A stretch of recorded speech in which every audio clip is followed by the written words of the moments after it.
যুক্তরাষ্ট্র সিরিজ জেতার পর ক্রিকেট বোর্ড বিসিবিকে অপমান করে, একই বললেন যুক্তরাষ্ট্রের প্রেসিডেন্ট।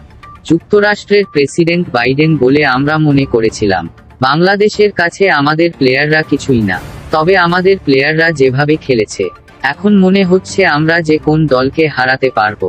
দর্শক, বিস্তারিত জানতে সম্পূর্ণ ভিডিওটি দেখুন। যুক্তরাষ্ট্রের বিপক্ষে 3 ম্যাচ সিরিজের প্রথম দুটিতে হেরেছে টাইগাররা।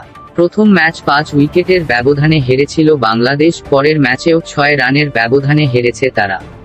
তাতে এক ম্যাচ আগেই সিরিজ হাতছাড়া হয়েছে সফরকারীদের।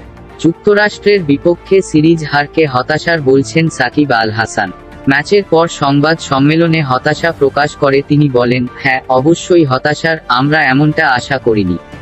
কৃতিত্ব যুক্তরাষ্ট্র দলকে দিতে হবে, তারা যেভাবে খেলেছে।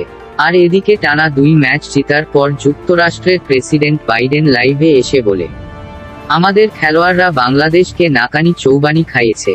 তিনি আর বলে, আমরা আশাবাদী বিশ্বকাপে জায়গা করে নিতে পারব।